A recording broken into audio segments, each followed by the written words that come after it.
Her laugh cut through the conference room like glass dragged across bone. "That thing?" she said, pointing.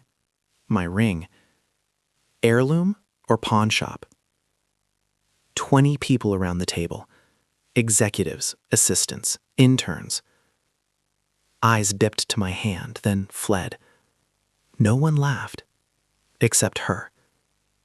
I said nothing. I never do. The screen behind me still glowed with forecasts I had built with my own nights. My voice had been steady seconds earlier. Now it felt like my lungs were setting. Wet cement.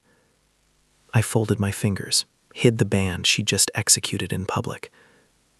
Old, worthless, disposable. Just like me. My phone vibrated once. He's here. No name, no explanation. My pulse didn't spike. It slowed.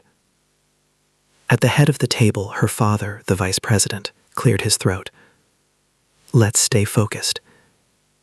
She smiled at me, slow, deliberate, the smile of someone who believes the room is owned.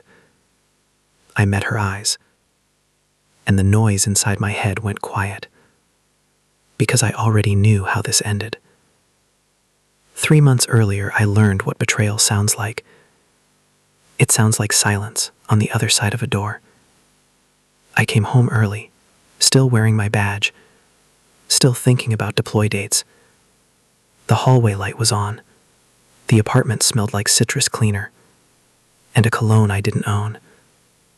And laughter. Not hers. Mine.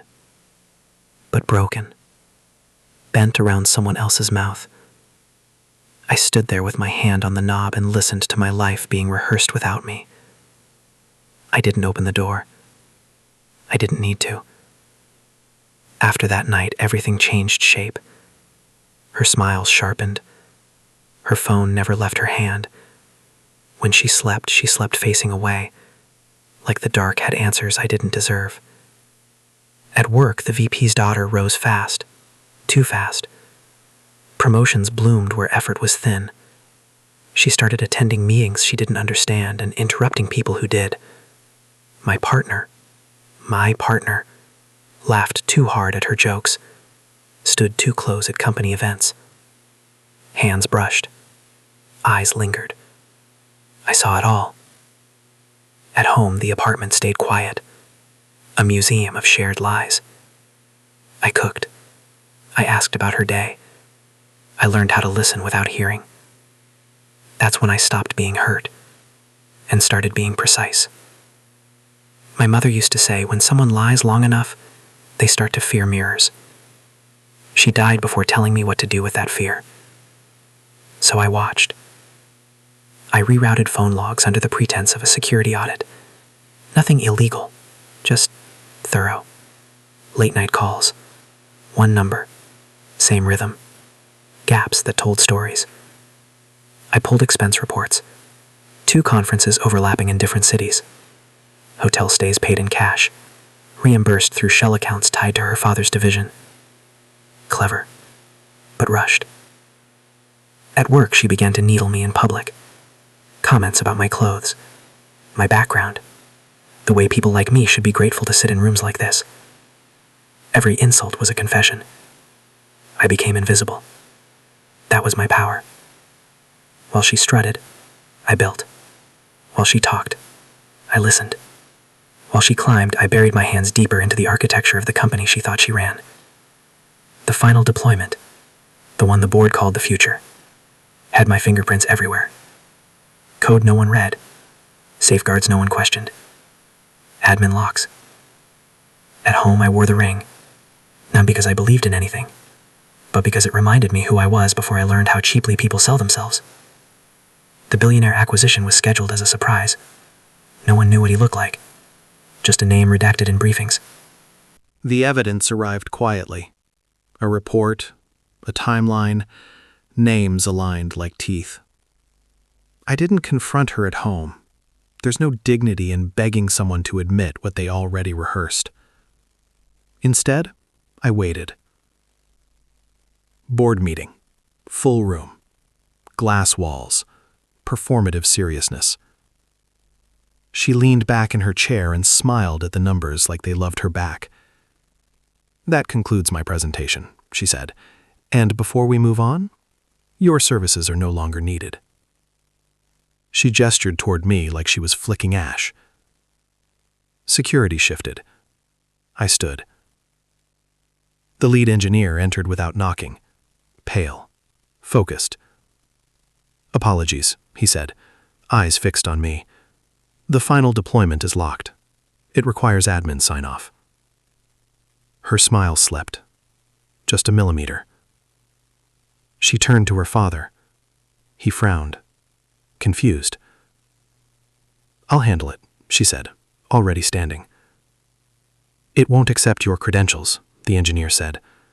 "Only the architect's." All eyes returned to me.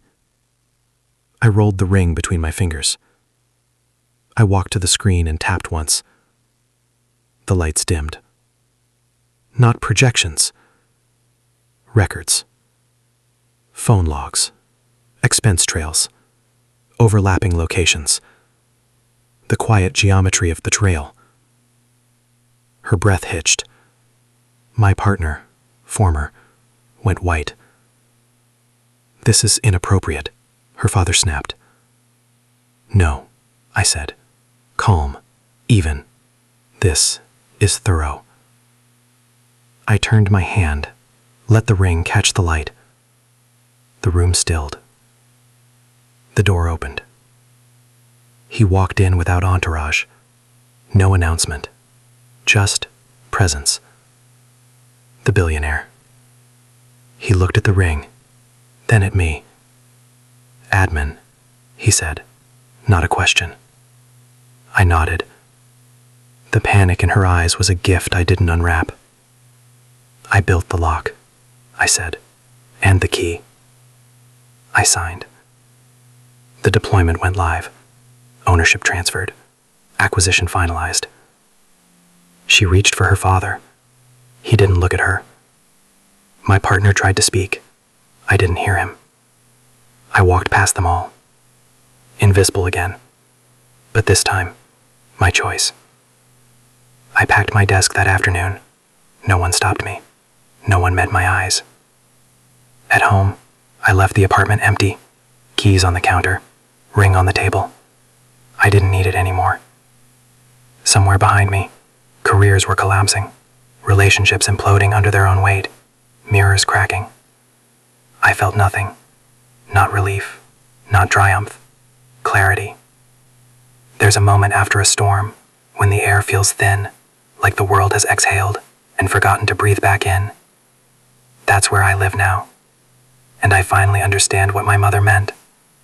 Fear doesn't need punishment. It just needs light. And then, nothing at all.